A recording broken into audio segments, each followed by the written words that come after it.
देश की शीर्ष अदालत ने केंद्र सरकार और चुनाव आयोग को एक नोटिस जारी किया है जिसमें पूछा गया है कि अगर किसी निर्वाचन क्षेत्र में ज्यादातर लोग चुनाव के वक्त नोटा का बटन दबाते हैं तो क्या उसका चुनाव रद्द होना चाहिए और नए सिरे से चुनाव कराया जाना चाहिए।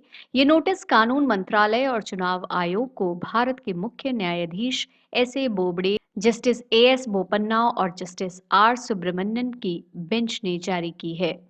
याद हो तो करीब 7 साल पहले भारत के सर्वोच्च न्यायालय ने 26 सितंबर 2013 को एक ऐतिहासिक फैसला देते हुए देश के मतदाताओं को ये अधिकार दे दिया कि वे अब मतदान के दौरान सभी प्रत्याशियों को खारिज कर सकेंगे। भारत की शीर्षस्थ अदालत ने चुनाव आयोग को निर्देश दिया कि वो इलेक्ट्रॉनिक वोटिंग मशीन में इनमें से कोई नहीं यानी नोटा के विकल्प का एक बटन उपलब्ध कराएं। आदेश में यह भी कहा गया था कि ये व्यवस्था 2013 में होने वाले विधानसभा चुनाव से ही शुरू कर दी जाए।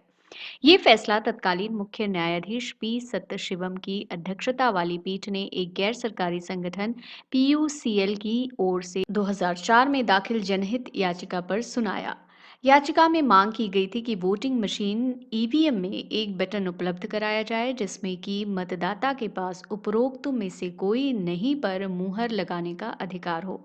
हालांकि चुनाव आयोग ने तब ये स्पष्ट किया था कि अगर नोटा यानी नन ऑफ दीज इनमें से कोई नहीं बटन दबाने वाले मत चुनाव लड़ रहे प्रत्याशियों से भी ज्यादा पड़ेंगे तो भी उसका चुनाव परिणाम पर कोई असर नहीं होगा और अधिक मत हासिल करने वाला उम्मीदवार ही विजयी घोषित किया जाएगा। दरअसल भारतीय चुनाव अधिनियम 1961 की धारा 49 ओ के तहत संविधान में बताया गया है कि यदि कोई व्यक्ति वोट देते समय मौजूद उम्मीदवारों में से किसी को भी नहीं चुनना चाहता है तो ऐसा कर सकता है। ये उसका वोट देने या न देने का अधिकार है। हालांकि ये धारा किसी प्रत्याशी को रिजेक्ट करने की अनुमति नहीं देती है। भाजपा नेता अश्वनी कुमार उपाध्याय की तरफ से सुप्रीम कोर्ट में सीनियर वकील मेनका गुरुस्वामी ने सुनवाई के दौरान कहा कि अगर 99% वोटर्स नोटा का बटन दबाते हैं तो इसका कोई महत्व नहीं है। बाकी 1% वोटर्स के वोट तय करते हैं कि चुनाव कौन जीतेगा। इस वजह से नोटा पर सबसे ज्यादा वोट पड़ने पर उस जगह का चुनाव रद्द होना चाहिए। लोगों के वोट का सम्मान होना चाहिए। इस पर सीजीआई ने पूछा भी कि अगर ऐसा होता है उस जगह कोई भी उम्मीदवार नहीं जीतेगा तो वो जगह खाली रह जाएगी। ऐसे में विधानसभा और संसद का गठन कैसे होगा। इस पर याचिकाकर्ता के वकील ने कहा कि अगर नोटा पर वोट ज्यादा पड़ते हैं कोई उम्मीदवार नहीं जीतता है तो समय रहते दोबारा चुनाव कराए जा सकते हैं। ऐसे में सब नए उम्मीदवार चुनाव लड़ेंगे। लिहाजा सुप्रीम कोर्ट ने इन सवालों पर केंद्र और चुनाव आयोग से जवाब मांगा है।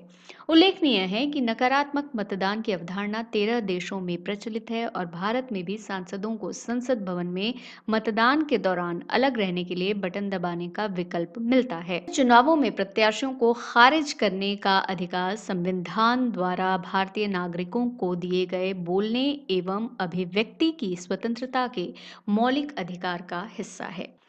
राइट टू रिजेक्ट लागू होने के बाद सभी दलों को अपने उम्मीदवारों का चयन करते समय काफी दबाव रहेगा और वे दागियों को चुनाव में टिकट देने से बचने का प्रयास करेंगे जिससे राजनीति में साफ सुथरी छवि वाले नेता आ सकते हैं। चुनाव के बाद भी जनप्रतिनिधियों पर अपने क्षेत्रों में ज्यादा से ज्यादा कार्य करने का दबाव होगा, नहीं तो अगले चुनाव में वोटर उन्हें रिजेक्ट कर सकते हैं। लेकिन सबसे बड़ा सवाल यही कि वो दिन भारतीय राजनीति में कभी आएगा क्या। कोई क्यों खुद को रिजेक्ट करवाने का हक जनता की अंगुलियों के हवाले करे। अब आइए समझते हैं कि क्या है right to reject. Right to reject का मतलब है कि अगर कोई व्यक्ति वोट देते समय मौजूदा उम्मीदवारों में से किसी को नहीं चुनना चाहता है तो वो नन ऑफ दीज बटन का प्रयोग कर सकता है। इस अधिकार का अर्थ मतदाताओं को इलेक्ट्रॉनिक वोटिंग मशीन में वो सुविधा और अधिकार देना जिसका इस्तेमाल करते हुए वे उम्मीदवारों को नापसंद कर सकें। यदि मतदाता को चुनाव में खड़ा कोई भी उम्मीदवार पसंद नहीं हो तो वो इस विकल्प को चुन सकता है। विकल्प चुनने का अधिकार तो मिल गया, लेकिन आगे की लड़ाई इस बात को लेकर है कि चुनाव प्रक्रिया में व्यवहारिक तौर पर इसे लागू किया जाए, यानी नोटा पर सबसे ज्यादा वोट पड़ने पर उस जगह का चुनाव रद्द होना चाहिए। सत्ता विमर्श ब्यूरो की रिपोर्ट।